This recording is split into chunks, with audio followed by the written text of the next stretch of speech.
What's good, Austin? This is your host, Corey Tabor, the Purpose Partner and founder of Triple I Coaching, where we are informing, instructing, and inspiring you to fulfill your purpose.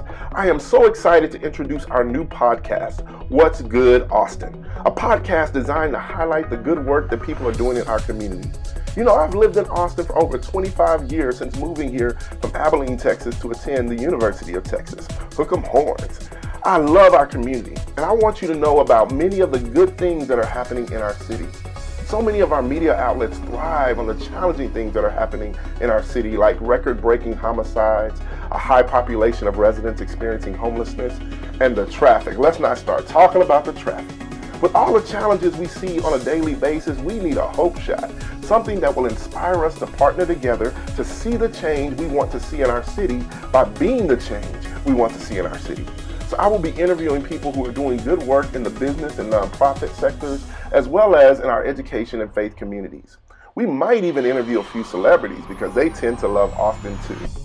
There's an often quoted slogan that says, "Keep Austin weird." Well, we're going to keep Austin winning by focusing on the good work we're seeing in our city. Now I need you to go to your preferred podcast platform and subscribe to What's Good Austin. Then share this podcast with your friends, family members, co-workers, and your crazy cousins. Let's kick off 2022 with a bang, focused on looking forward to seeing the journey that we can have together as we discover what is good in our city and partner together to make Austin even greater. Again, this is your host, Corey Tabor, the Purpose Partner. Until next time, remember to love your family, be a good neighbor, and make a deposit in someone else's life today.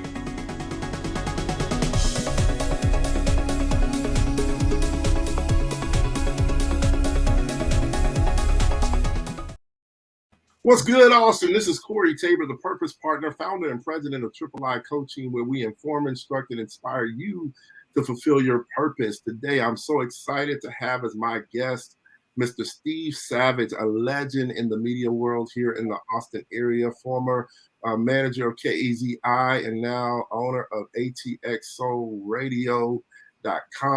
Mr. Savage, welcome to the show, man. So glad to have you. Good afternoon, Corey. Thanks for having me, man. How you doing today? I'm doing great, man. I'm so excited to have an opportunity to interview you. You know, I've had a chance to be at KZI for Miss Austin's show, and then I was there with a couple of other guests that I worked with over the years, and just so grateful, first of all, for your impact in the city. People don't understand how important it is to have media that represents our community. I grew up in Abilene, Texas, less than 10% Black. No Black radio station. I'm telling you, now they got a few, but back then yes. I had to listen to contemporary Christian music. I had to listen to country, and I learned to enjoy it, but I didn't get my stuff on the radio. I had to buy it, and that's back before streaming days. When you had to buy a CD, you had to buy a cassette tape, an 8-track. I remember tracks. It depends on how old you was. You had to buy some vinyl. Vinyl, get you some 45s. You know, yes. I was like that old. Yes. I knew what they were. Yeah, I knew what they were. Well, what we love to do on our show is do kind of a rapid fire Austin and you to get started. So tell me a little bit, Steve, how long have you lived in Austin? About 42 years. Okay, great. What brought you to Austin? Yeah, people think I'm from Austin, but I'm not. I've been here 42 years. What brought you to Austin? How did you get here? Believe it or not, you know, I did write a book. It's called The Making of Steve Savage. You can get it on Amazon. Okay. But, you know, believe it or not, I won a track scholarship to Southwest Texas, but I ended up going to Gary Job Corps Center. Okay. You know, so I didn't want to go to college. I had to work and provide for my family, so that's what I did. Okay, got you. Yeah, man, I think I tell people all the time, I had an opportunity to go to college on a track scholarship as well, and I decided I wanted to go to college on my brain, not on my body. Right. And so I forewent the scholarship as a sophomore and focused on leadership, speech, got on the speech team, and I realized I could win medals instead of trophies instead of medals and not have to run 45 miles a week. Okay. What was your sport? I mean, what part of track? What was your event? I did the mile relay, the 2 mile, and the 440. See, I was a distance guy too, man. Yes. Mile, 3 mile. This is what I learned about running for me. The longer the race, the better it was for me. That's correct. Because folks would get tired, and I would wait on you. You're going to sprint out. I'm going to wait on you. you know what I'm saying, about mile 1.5, you're gonna get tired. That's me. That's what I'm coming for you. I just warmed up, you know. Yes. So tell me, what do you love about living in Austin? Man, before the houses and stuff got high, I just like the atmosphere, a clean city. It's at the time it was cheap. Yeah. At the time, and it's like I was in St. Marcus, and when I was a kid, I used to ride the bus through here, and I just loved Austin. It was something about Austin that was different from Houston. It was different from Dallas, El Paso. It was just had a different vibe.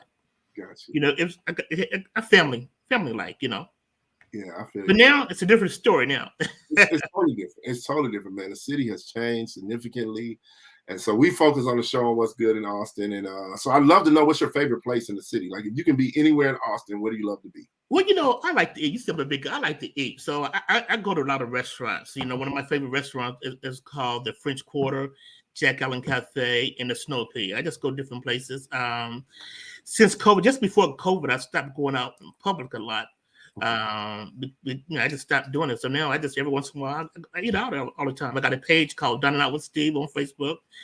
I try to give people something different. Everybody like to go to Papa Do's, but I try to give them different restaurants to go to, just as good or better and more authentic. Right. Yeah, I got you. So when you moved to Austin, where did you move from? Actually, I moved from a little small town called Jonesville, Louisiana. A lot of people never heard of it. So the biggest city to it is Alexandria. Okay. Alexandria, Southwest? Central. It's Central. Central Louisiana. Okay. Isn't there a college in Alexandria? Yes, there is. What school is that? You want me to lie? I don't remember this time. I want to say I had a friend of mine went to school there. I'm trying to think. I have my stylist. I go to this hair spot called the Gents Place, and they do a wash, they do a conditioner, they do facial, and my stylist is from Cutoff, Louisiana. Okay. You know what that is? No, I can't. No, I can't say. A small town. Yes. What I said in southern Louisiana. Now, what's funny about it is she's 4'9". Okay. I tell all the time, God got a sense of humor because he let you and your short self be born in Cutoff, Louisiana. So that's the way I like to deal with people. I just like to mess with them. They have an Air Force base there and everything, so it's a military town as well. Gotcha. Yeah, I was a military kid, but my dad was in the Air Force. That's how we got to Abilene. I was actually born in Great Falls, Montana. Okay. It ain't a whole lot of us in Great Falls, Montana. Trust me. We are the military base, and then we moved to Abilene, West Texas, when I was like almost 3. You're right. And that's where I ended up spending my whole kind of formative years until I came to UT to go to college. So I tell people the military will get you to places that you probably would never go, and it may keep you in places you thought you'd never stay. Correct. I agree with that. So cool. Let's talk a little bit about your career, man. Tell us, what do you do now, and how did you get started in this industry? Well, I do an online radio station called ATX This is our 10th month. Started it on June the 30th of 2021 after I left community radio. Retired, but didn't want to retire. I wanted to stay in the business. And a lot of my supporters and a lot of the sponsors said, "Hey, Steve, you need to do your ad agency and do your radio station." So I started with the ad agency. I didn't do it and just stuck with the radio station. So I've had like about 5 sponsors. They say, "Hey, we give you a check now if you start your online radio station." So I started the online radio station, and currently we have 6,300 listeners right now listening to us. Like 10th month, and we're growing. And I said we're here for the growing section. We play music for any age can listen to us. But I said we play music for the 30 and up crowd. We do a lot of Southern soul, some jazz, some blues, some gospel, only old school hip hop, maybe some current stuff every once in a while, but a lot of R&B, a lot of old school stuff, recurrent stuff. That's my kind of music, man. Yes. I grew up in the Church of God in Christ, where I wasn't allowed to listen to non-Christian music. Same here. So when I became an adult, Brian McKnight was like my favorite dude. I loved the way he would roll the chords on the keyboard. I love the way he would hit the falsetto. I love that he sang about love in ways that I wanted to before I got an adult. And it was mature. It wasn't just about hitting it. You know what I'm saying? It was about making love, which I wasn't doing at the time, but I loved hearing about it. Right. And so it's so funny, man. Different generations like different things, but for me, man, that's my wheelhouse right there. When Boys and Men was here last couple of weeks ago, man, I was so sad I couldn't make it to the concert because they are the soundtrack of my high school life. You know what I'm saying? Like, Yeah. I remember breaking up with a girl, or I didn't break up with her, I just told her we couldn't be together. And I was like, I can't go chasing waterfalls. I got to stick to the rivers I'm used to. Yes. I've been making the biggest mistake of my life. I can't do it, baby. We come to the end of the road. I would use all these songs to kind of help me articulate what I was feeling. And that's the power of music. It has the ability to bypass the intellect and get to the heart and connect people from all. It teaches you how to read, how to talk, how to dance, how to tell stories, how to listen, a lot of stuff. Yeah. It educates you at the same time. Totally. Also, we play a lot of funk. I like funk is my favorite music, so we play a lot of funk over as well. Okay. So the thing for me with the funk bands, the bass players. Yes. The bass players are the coolest people in the funk band. You can watch a live funk band and the bass player barely moving. His head's just bobbing a little bit, but he's killing the licks, man. Right. And people who don't know music don't know to listen for the lines on the bass line. Like the bass lines, I mean, I go to the Elephant Room, just kick it and listen to some live music every now and again. And to me, jazz bass players and funk bass players, like they're second to none. You're right, correct. I agree. And got to have those horns. I think that's also make the funkers the horns, the bass and the horns, Definitely. It's funny, like listening to gospel growing up, John P. Key was like the funk of gospel music, right. So he would bring in the synthesizers, but he would also always have horns, and he would say it, horns. Him and Fred Hammond, they would always do that. And Fred is a bass player, so he always made sure he played the bass lines on all his stuff, him and Commission, because that's just what he does, man. Right. 6-string bass, making it sound like I see you were well diverse in the music business. I see you know your music. I know my music. I actually like to write and produce, man. I'm not as good of a producer, but I love to write music. I wrote 3 songs for my wedding. Okay. I wrote an album at UT with Intervisions Gospel Choir that we did. And we did half of it in studio and the other half of it live. The live stuff came out real good because it hit all of the amateurs. But then we got in the studio during finals and recorded. And so you can hear some of the vocal challenges in there. But overall, it was just really cool to do the project, to executive produce it ourselves, to raise the money for it. And I say music will make you do stuff you didn't think you could do. I agree with that 100%. Said it because I got to do it for the music. So I tell my wife now, I know I'm not the best singer. On a scale of 1 to 10, I'm probably a 6, 7. So what I do is when I speak in an event, I show up with the 10 speaker that I am. Right. When I close with a song at a 7, they ain't expecting nothing. Right. Well, it's like the 7 be killing them, because it's like, I didn't know he was saying at the end. So we've learned, and you probably have seen this too with the talk shows you guys had at KZI when you were there.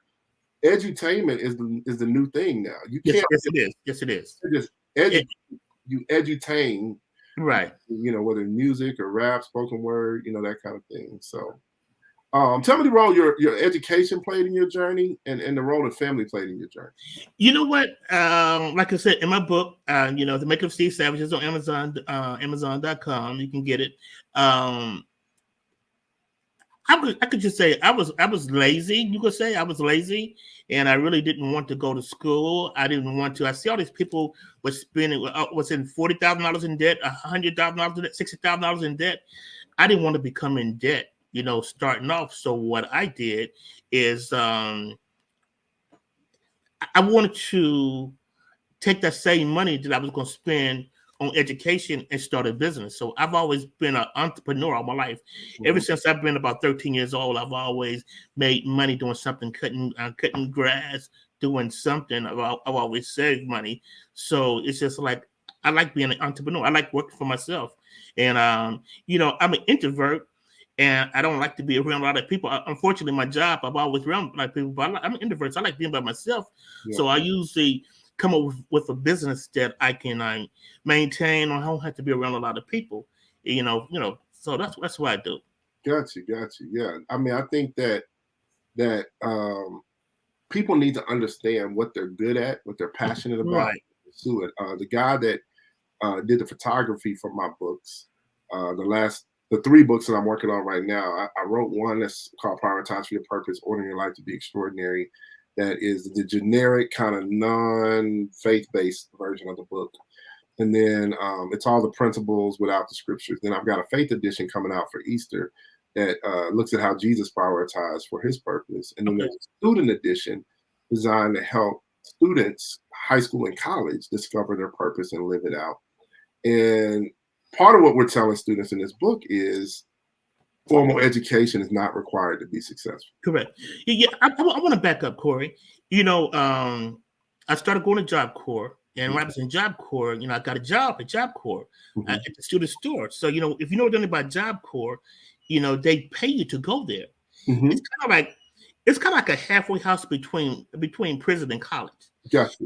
For some people, some people go and get in trouble. They go there to go out. They got to get out of trouble. I went there because I didn't want to go to college, and I want to get out of my mother's house. My mother was Church of God in Christ. We go to church all the time. So I want to get out of my mom's house, being in Louisiana. So I went there to get out the house. Once I got there, I started DJing when I was in high school. So I already had the form of DJing. So when I got to Job Corps, they had a student union there. So I became the DJ there on Thursdays and Saturday nights. I was a DJ there, so they was paying me money. So I was getting a check from the student union, and I was getting a check from working in the student store, and also I was getting a check from Job Corps itself. So I had 3 checks coming in, and we didn't have to pay room and board. So all those checks I was able to save. The only thing we had to pay for if we wanted to buy something at the student store, because our food was provided for 3 times a day. Right. But during that time, I was saving all that money. I was saving all that money. And once you graduate, for every month you're there, you get so many. I forgot at the time. I think you get $100 every month you're there. So I was there 18 months. So I got the $1,800 plus all the money I saved. So when I left Job Corps, I had about $5,000. I think $6,000. So actually, I went and got me an apartment on Manor Road at the time. I got me an apartment on Manor Road. And I had enough money to pay rent for a year if I couldn't find a job. So I found a job. I started working at the Attorney General's office. When I started working at the Attorney General's office, since I've always was a DJ, and I've started going to these seminars. Music seminars called the Young Black Programs Coalition, the Jack the Rapper, the BRE. It was just different events I started going to. So I started meeting people. So I met Luther Campbell, and I met this guy named Roland Ellison from RCA Records. Luther Campbell? Yeah, Luther Campbell from Two Live Crew. Okay. Met them in New Orleans, man. I would say, was it about 81 or so? And they say, "Hey, young blood, how you doing, man?" Was at the party. They say, it's how you doing? You want to drink? I said, "No, I don't drink." They said, "What you doing, young blood?" They said, "We like you, man." They said, "We're gonna teach you how to make some money." And at the time, I had a little record pool. They said, "What you doing with that record pool?" I said, I give the records away." They started laughing at me. He said, "You give them away?" I said, "Yes." It says for promotions only. It said, "Young blood, we like this. What we're gonna do? We're gonna put you on game." They say, "How many DJs you have?" I say, "I have 13 DJs." They said, "This is what we want you to do." They said, "We want you to, take a list, write all the DJs' names down, get their phone number, their address, and the club and the radio station they work at. For every DJ that you have on there, we would send you 2 records." At the time, vinyl was real hot. So, and it's record pools. They say, you got to start telling these DJs, you have to charge them a monthly fee for your service. So, I said, okay. I was working at the Attorney General's office, so I told my DJs I'm gonna have to start charging them. So at the time, I think I was making $1,005 a month working at the Attorney General's office. After taxes, it was about $800. So once I start my business, man, I started making about $900 right away. I said, "Oh wow!" So in about 9 months, I kind of doubled. I was double what I was making at the Attorney General's office. So I asked my boss. I said, I want to take a leave of absence." They said, we can't guarantee your job will be here when you get back. But all the white folks do it all the time, and they had their jobs. So what I did, I said, "Hey, you know what? I'm going to take 2 weeks vacation." I went to Atlanta, went to the Jack the Rapper, and, made some contacts, and came back before my 2 weeks. On that Sunday, I went to work and cleaned out my office, and went on Monday and said I resigned. I retired from my job. So this was in 1991. I left the state. I started the record pool. So I had the record pool from 1991 up until 2007. The reason I remember 2007, my father died in 2007. And so I stopped doing my business because I had to go to Michigan and help take care of him. That's when I took a leave from KAZI to tend to my father. So from 1991 to 2007, I was 100% self-employed, and I was making, $50 to $120,000 a year. A bad year was 80,000. So being self-employed, being at home, I bought a couple of houses, from my record pool. So the radio station job came available. I was a volunteer DJ for 10 years. So the position came available, and they said, "Hey man, we want you to have this job." Because when I was there, I was buying equipment for the radio station. I was paying bills and everything. So I did this for 10 years. So when the position came available, all the DJs said, "Hey man, since you're doing this already out of your own pocket, we want you to be the station manager." I said, "You know what? I do it for 3 months." So in 3 months, I turned the station around. We started making money, so and so, so and so. Then after 3 months, it just turned into 20 years. So that's where I'm at. Man, okay, y'all got to go get this book. You got to get the book, man. The book. Get the book. Okay, I'm going to get mine today, bro. I got to show y'all this book now. We got The Making of Steve Savage. Let me pull it up for you real quick. Here's the copy of the book right here. It's on Amazon. Go get your copy of The Making of Steve Savage. This story is a story of a man who has literally built it from the ground up, doing what they tell us to do by your own bootstraps. He didn't have boot nor strap, but he found a way to get it done, So last question, man. What do you want your legacy to be? Man, what my legacy to be. I'm the type of person who always, I guess, I was a friend to everybody. I turned KAZI around. Mm-hmm. That was my legacy. I was the music man. That's what I could say, because I love music. Music is in my life. Yeah. So, and I usually, other people define what your legacy is. One of the reasons I wrote the book is because people talk and they hear rumors and they never know what the truth is. So I say you can't tell your story in an interview. You have to tell it. You have to tell your own story. Yeah. So I wrote 3 books. And what I did once I took people don't realize I took a medical leave from KAZI. Mm. And that's one of the reasons why people haven't seen me in public. I took this medical leave from KAZI in 2019.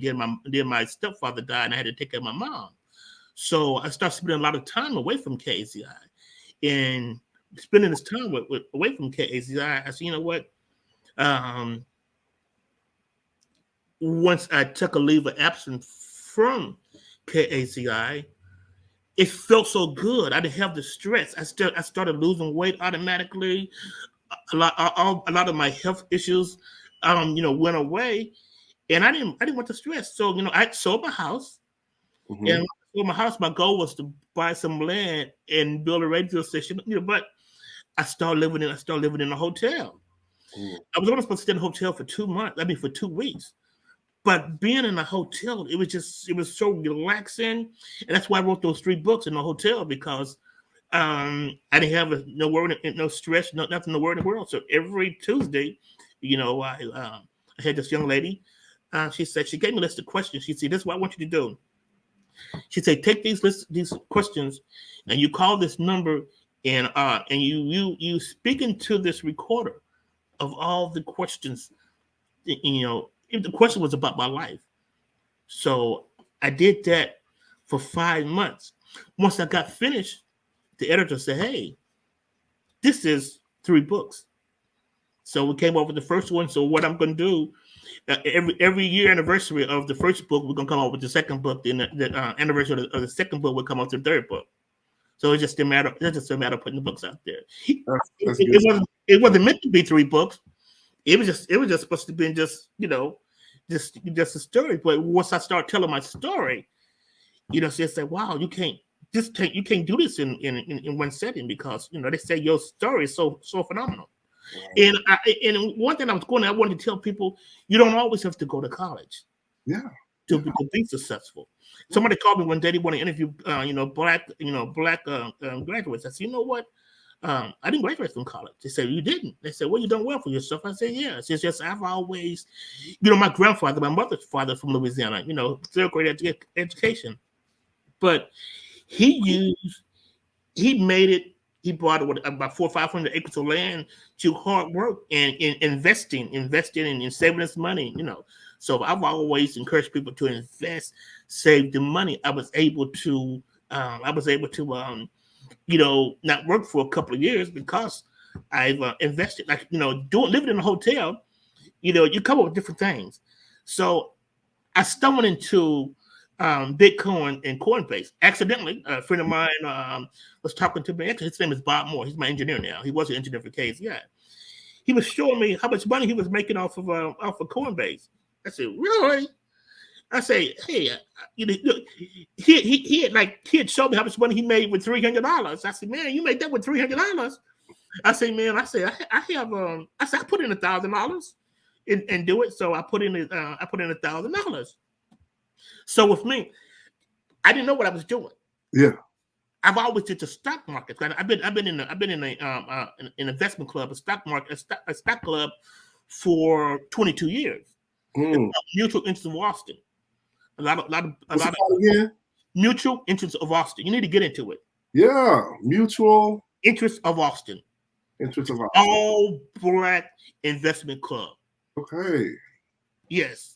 I tell you about it off camera. Yeah. So check that out, y'all. Yes. So the guys, Richard Glasgow. Y'all remember Richard Glasgow from State Farm? Yeah. He's one of the members. He's one of the founding members of it. And Dan Bailey, and it's a lot. I'm talking about. It's like who's who of Austin is in it. So they tried to get me into the club. At the time, I was too young. I didn't know what I was doing. So I finally got in the club. About 22 years ago, when I got into the club, I learned how to buy stocks and go up, buy low, sell high, all this stuff. So when I got into the Coinbase, I try to use the same concept of Coinbase that I was with stocks. But the Coinbase works completely different than that. Yeah. So they put me in jail for a couple of weeks because what I was doing, I was buying Coinbase every day and I was selling it every day. Like I put in $1,000 and I made $250 in one day. I put in. So the first day I made like $272. So for about 3 days, I made about $1,000 for $1,000 in 3 days. I said, well, let me put in another $1,000. So I put in another $1,000. I started making $500 a month and a day. I said, you know what? Let me just go ahead and put in $3,000. So my total investment was $5,000. I did this and I'm gonna show you the proof, man. I did this on the 2nd of February of 2021. In 2 weeks, off that $5,000, I made $18,000. Wow! I could have made more than that, but like I said, they froze my account because how Coinbase works. You're not supposed to sell. You're supposed to leave it there and let it mature. But I was doing it like it was stocks, like penny stocks. I did penny stocks. So all this in my book. I was doing penny stocks. Yeah. And so I would try to do the same concept. So they learned me a lesson. So I ended up getting my money. When I got my money back, I've lost about $5,000, but I still gained. Yeah. So I sold it all except for $150. Now for $150, I checked it the other day. I hadn't been on one. It went up to $1,500, but it's back down to $163. So everything I've done, I guess I either stumbled on it, I was in the right place at the right time. I feel you. I feel you. But you have to take a chance in business. Now, I always took a chance. You have to save and invest. So you have to save for a rainy day. Right. Yeah, man. I think So much of what you shared today is so good Yes. for our listeners, but also just young people, man. I'm gonna get you. I've got this program with my Prioritize Your Purpose component. The last 2 chapters are all about prioritizing your money, and I want to work with you on getting your understanding of investment and using money, saving money.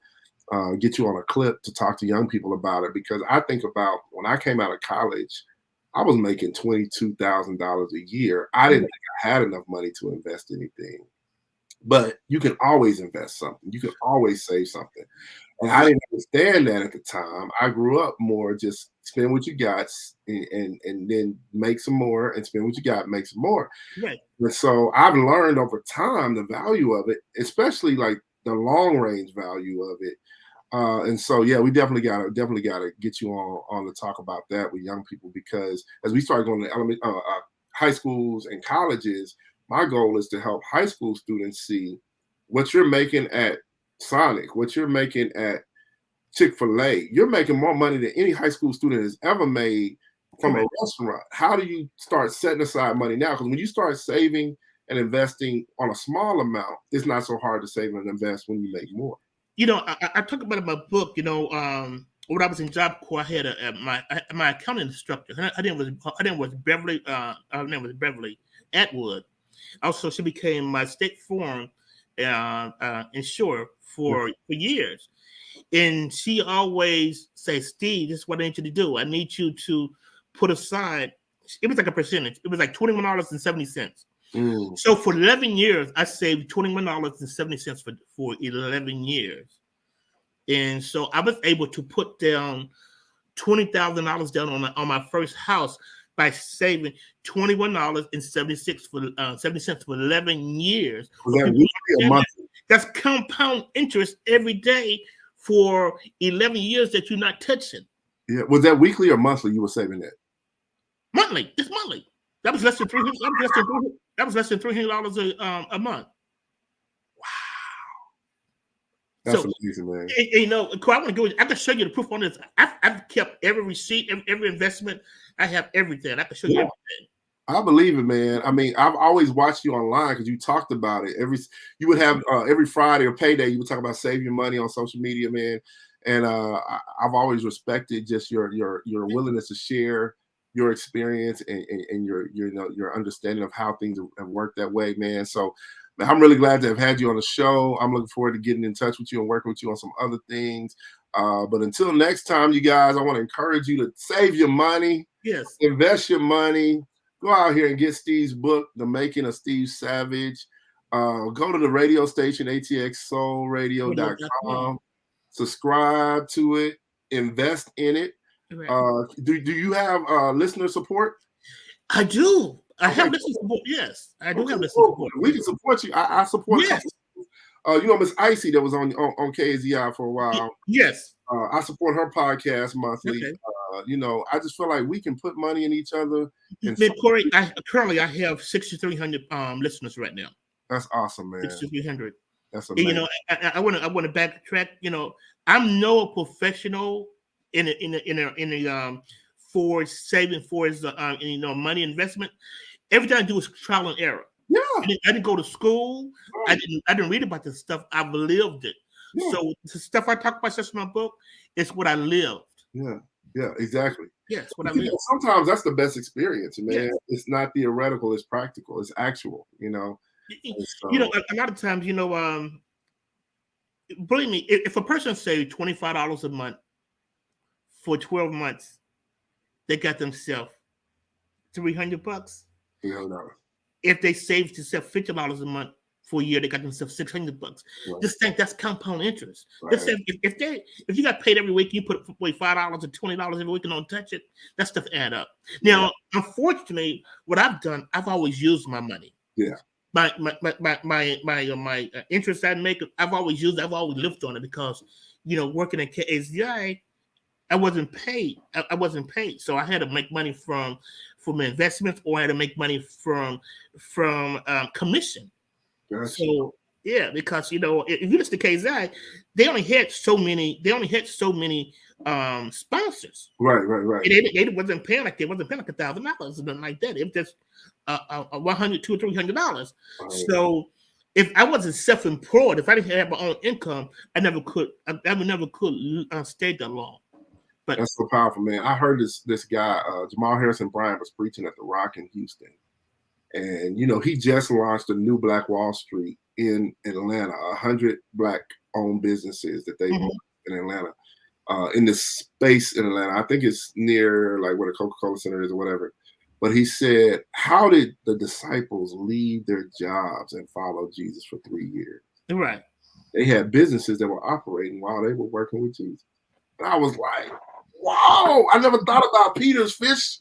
The people who were fishing with Peter, they still fishing. Peter was getting money from that. Like, he was, Matthew was still collecting taxes while he was following Jesus. Luke was still a doctor while he was following Jesus. So they had the skill set to leverage their skill set. Well, they had the ability to leverage their skill set to earn revenue while they were still living on mission, basically. So, man, amazing insights you shared with us. I'm so excited about what you're doing. So excited about the show. I got the app. I got it downloaded on my phone where I can just go to it immediately, listen to it while I'm in the car, working out, while I'm working on these books here. And, man, let's stay in touch. Let's keep working together to make a difference. Likewise, thanks for the interview, man. I'm going to send you some stuff so you can see my story.